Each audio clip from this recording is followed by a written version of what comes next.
بسم اللہ الرحمن الرحیم الحمدللہ والصلاة والسلام علی رسول اللہ وعلی آلہ واصحابہ ومن والاه۔ عقائد فرقہ ناجیہ کے سلسلے میں آج ہم آپ کے سامنے فضائل توحید اور اس کے منافع بیان کرتے ہیں۔ بے شک اللہ تعالیٰ نے اپنی عبادت کے واسطے عالم کو پیدا فرمایا ہے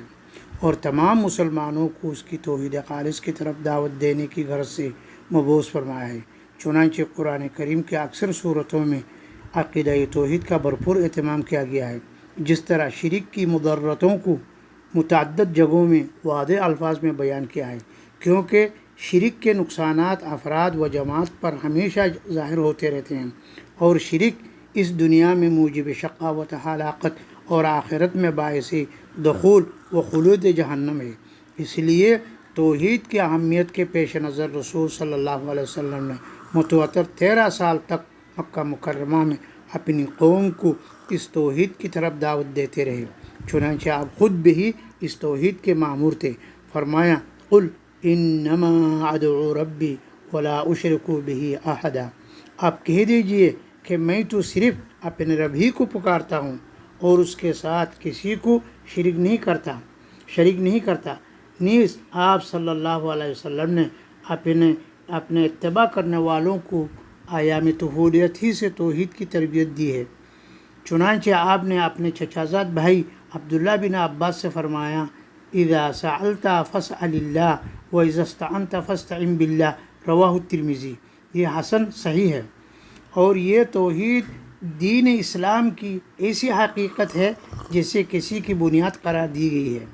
کیونکہ بغیر توحید کے اللہ تعالیٰ کسی کا کوئی عمل قبول نہیں فرمائے گا۔ اس لیے آپ صلی اللہ علیہ وسلم نے اپنے اصحاب کرام کو دعوت اللہ کی ابتدا توحید سے کرنے کی تعلیم دی ہے۔ چنانچہ آپ نے معاذ بن جبل کو یمن کی طرف بھیجتے وقت فرمایا تھا کہ اے معاذ، پہلی چیز جس کی طرف تم لوگوں کو دعوت دو گے وہ لا الہ الا اللہ محمد الرسول اللہ کی شہادت ہو،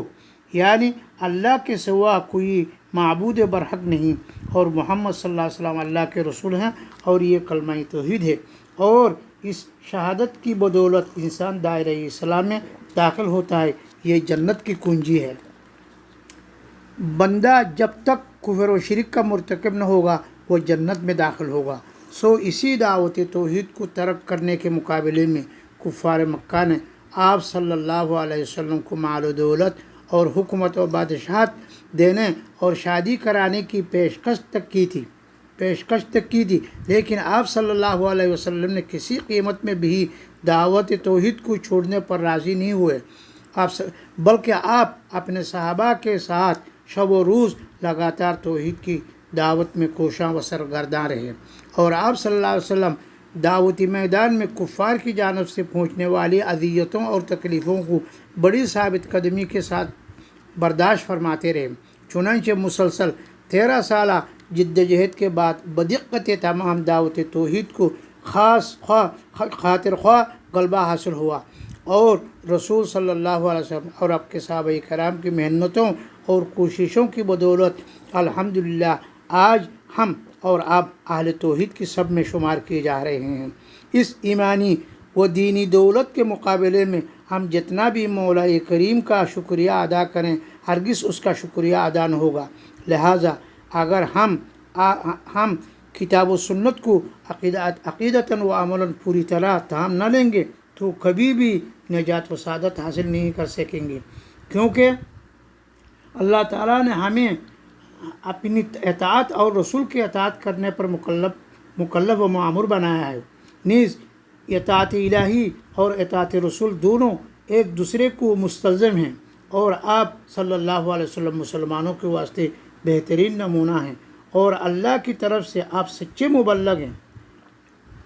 ہیں۔ بس اس لیے آپ کی اتباع و پیروی کے بغیر اطاعت الہی ناممکن ہے۔ بہرحال رسول صلی اللہ علیہ وسلم کے انتک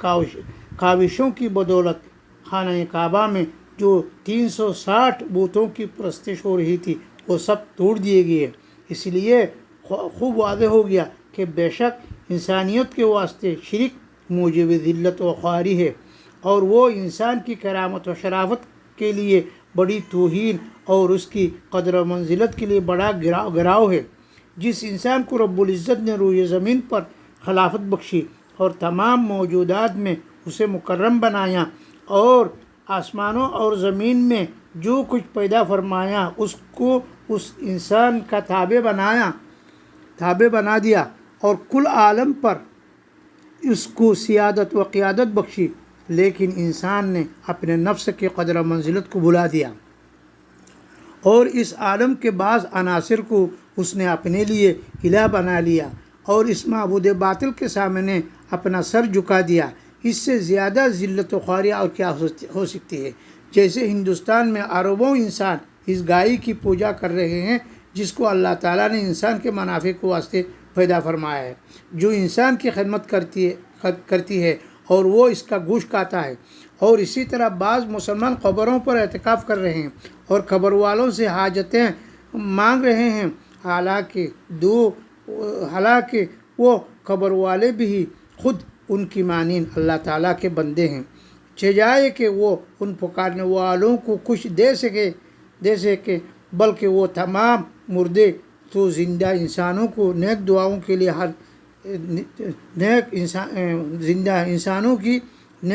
کے لیے ہر وقت محتاج ہیں۔ ہم ان کے لیے مغفرت کی دعائیں مانگتے ہیں لیکن اللہ تعالیٰ کو چھوڑ کر ان کو نہیں پکارتے۔ اللہ رب العزت عالم اسلام کے تمام بدعتیوں اور قبوریوں اور شرک کے عادی مسلمانوں کو عقیدۃ السلف سے مکمل وابستگی کے ساتھ اپنے عقائد کی تصحیح و درستگی کی طرف توجہ دلائیں اور ان کو توفیق دے، آمین یا رب العالمین۔ دیکھیے مجموعہ رسائل توجیہات اسلامیہ